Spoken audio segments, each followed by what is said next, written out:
तो students next topic हमारा ऐसा है जो कि किसी किताब में नहीं लिखा हुआ लेकिन हर जगह पे उसका जिक्र हो रहा होता है, ठीक है। और वो है सीरीज एंड पैरेलल सर्किट, कि how to solve series and parallel circuits. सबसे पहले हम देख लेते हैं एक सीरीज सर्किट को। सीरीज सर्किट के लिए स्टूडेंट्स मैं एक लाइन लिखवाता हूं, बल्कि दो लाइन्स आप लोगों को लिखवाता हूं कि सीरीज सर्किट का रूल याद रखें कि करंट रिमेन्स सेम। ये मैंने आपको पिछले टॉपिक में भी लिखवाया था कि करंट रिमेन्स सेम और पोटेंशियल इज डिवाइडेड। ये है हमारे पास सीरीज का रूल। अब इसको देखते हैं कि what is the meaning of current remains same and potential is divided. तो इसको सारे को समझने के लिए ना मेरी आदत है कि मैं एक सिनेरियो लेके चलता हूँ। कंसिडर कर लेते हैं कि हमारे पास एक 2 ओहम का और एक 4 ओहम का रेजिस्टर है और वो लगा हुआ है एक 6 वोल्ट की बैटरी के साथ।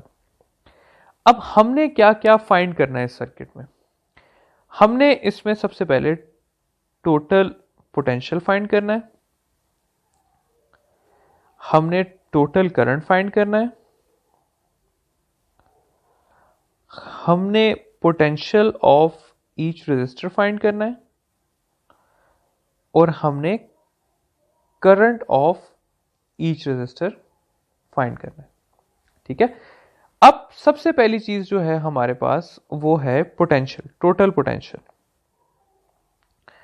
तो टोटल पोटेंशियल सर्किट का हमें सामने लिखा हुआ नजर आ रहा है, वो कितना है 6 वोल्ट, जो कि बैटरी का पोटेंशियल होता है। अगली चीज है हमारे पास टोटल करंट।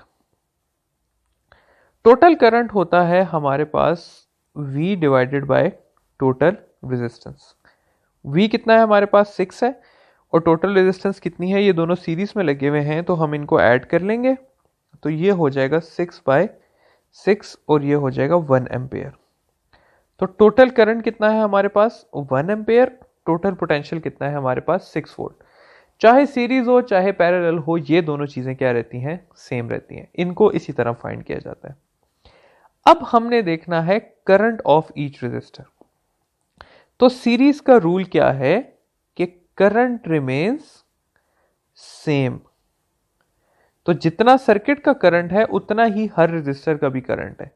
तो करंट ऑफ फर्स्ट रेजिस्टर कितना है 1 एम्पेयर है और करंट ऑफ सेकंड रेजिस्टर भी कितना है 1 एम्पेयर है, क्योंकि सीरीज में जो सर्किट का करंट होता है वही रेजिस्टर का करंट होता है। अगली चीज हमने फाइंड करनी है पोटेंशियल। तो फर्स्ट रेजिस्टर के पोटेंशियल के लिए हम क्या करेंगे, I डिवाइडेड बाय R1 कर देंगे। तो I कितना है 1 है, R1 कितना है हमारे पास, sorry V is equal to I R होता है। तो इसको कर देंगे 1 इंटू R1 कितना है 2, तो ये हो जाएगा हमारे पास 2 वोल्ट हो जाएगा। V2 फाइंड करेंगे इसी तरह IR2 पे, तो ये हो जाएगा 1 इंटू 4 और ये हो जाएगा 4 वोल्ट हो जाएगा। अब देखिए स्टूडेंट्स, इसमें मजे की बात क्या है, अगर मैं फर्स्ट की पोटेंशियल और सेकंड को ऐड करूं तो कितना बन जाएगा 2 + 4 और ये हो जाएगा 6, जो कि इक्वल था हमारे पास टोटल पोटेंशियल के। तो यानी कि जो टोटल पोटेंशियल था वो दोनों में क्या हो गया, डिवाइड हो गया, ठीक है। तो ये होता है हमारे पास सीरीज सर्किट में कि करंट सेम रहता है और पोटेंशियल क्या होता है, डिवाइड हो जाता है। अगली बात करते हैं हम पैरेलल सर्किट की। पैरेलल सर्किट के लिए मैं क्या लाइंस लिखवाऊंगा, पैरेलल सर्किट के लिए मैं ये लाइंस लिखाऊंगा कि पोटेंशियल रिमेन्स सेम और करंट इज डिवाइडेड। इसमें पिछले वाले सिनेरियो का उलट होता है। अगेन जो है हम इसको उसी तरह कंसिडर कर लेते हैं कि ये हमारे पास एक रेजिस्टर है, ये दूसरा रेजिस्टर है और इसको हमने 6 वोल्ट की बैटरी के साथ कनेक्ट किया हुआ, ये 2 है और ये 4 है। अगेन हमने वही सारी चीज़ें फाइंड करनी है। हमें टोटल पोटेंशियल फाइंड करना है, हमें टोटल जो है वो करंट फाइंड करना है, हमें current of each resistor find करना है और हमें potential of each resistor find करना है, ठीक है। अब अगेन स्टार्ट करते हैं। सबसे पहली चीज़ है टोटल पोटेंशियल की बात। तो टोटल पोटेंशियल हमारे पास सामने लिखा हुआ है, कितना है, 6 वोल्ट है। तो total potential of a circuit कितना है, 6 वोल्ट है। टोटल करंट की बात करते हैं। तो टोटल करंट होगा V divided by total resistance. सबसे पहले टोटल रेजिस्टेंस फाइंड कर लेते हैं। टोटल रेजिस्टेंस के लिए हम करेंगे 1/RT is equal to 1/2 plus 1/4, और इसके रिजल्ट में RT का आंसर आ जाएगा 4/3।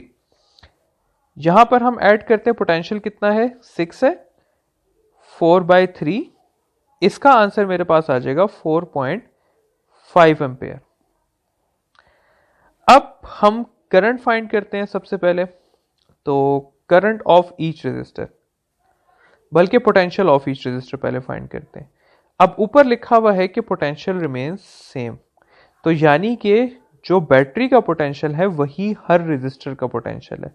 तो V1 भी 6 वोल्ट हो जाएगा और V2 भी 6 वोल्ट हो जाएगा। लेकिन अगर करंट की बात करें तो करंट क्या होगा, डिवाइड हो जाएगा। तो V कितना है, 6, R1 कितना है, 2, तो इसका आंसर आ जाएगा 3 एम्पेयर। और I2 को अगर देखें तो वो हो जाएगा V/R2, और कितना हो जाएगा, 6/4, और इसका आंसर आ जाएगा 1.5 एम्पेयर। अब अगेन स्टूडेंट्स अगर आप देखें तो 3 और 1.5 को अगर मैं ऐड करूं तो इसका आंसर मेरे पास आएगा 4.5 एम्पेयर, और ये इक्वल है हमारे पास टोटल करंट के। ये देखें 4.5 एम्पेयर, तो ये 4.5 किस में डिवाइड हो गया, 3 पे और 1.5 पे। तो सीरीज में क्या होता है कि करंट सेम रहता है और पोटेंशियल डिवाइड हो जाता है, और पैरेलल में क्या होता है कि वोल्टेज पोटेंशियल सेम रहता है और करंट डिवाइड हो जाता है। ठीक है, सॉरी, पैरेलल में पोटेंशियल सेम रहता है, करंट डिवाइड होता है, और सीरीज में करंट सेम रहता है, पोटेंशियल डिवाइड होता है। थोड़े से एमसीक्यू कर लेते हैं इसको समझने के लिए। पहला, अब हम एक सवाल को देख लेते हैं। ठीक है, सवाल ये है कि a battery of 6 volt is connected in series with 2 resistances. If potential across first resistor is 4 volt, what is the potential across the second? तो अब हमने पढ़ा है कि सीरीज सर्किट में क्या होता है। सीरीज सर्किट में हमारे पास जो पोटेंशियल होता है वो डिवाइड हो जाता है। तो जो टोटल पोटेंशियल होगा वो डिवाइड हो जाएगा दो रेजिस्टेंसेस में, जो कि V1 और V2 हैं। टोटल हमारे पास कितना है, 6 वोल्ट, एक के अक्रॉस उन्होंने दिया हुआ 4 वोल्ट, और सेकंड के अक्रॉस हमने फाइंड करना है। तो V2 हो जाएगा 6 - 4, और इसका आंसर आ जाएगा 2 वोल्ट। तो पोटेंशियल अक्रॉस सेकंड रेजिस्टेंस कितना हुआ, 2 वोल्ट हुआ। तो इससे मुझे उम्मीद है कि आप लोगों को ये सारा कॉन्सेप्ट समझ आ गया होगा कि डिवीजन का क्या मतलब होता है। इसी की जगह अगर यहां पर सीरीज की जगह पैरेलल लिखा होता तो तब क्या होता, इस तरह का आपको जवाब दिया होता। तो पैरेलल अगर हो तो पोटेंशियल क्या रहता है, सेम रहता है। तो फर्स्ट रेजिस्टर का भी जो है वो 6 वोल्ट होता है, और सेकंड रेजिस्टर का भी कितना होगा, 6 वोल्ट होगा, क्योंकि रीजन क्या है कि पैरेलल में पोटेंशियल सेम रहता है। ठीक है, तो आई होप कि आप लोगों को ये वाली बातें समझ आ गई होंगी। अब हम जाते हैं affect of temperature on resistance पे।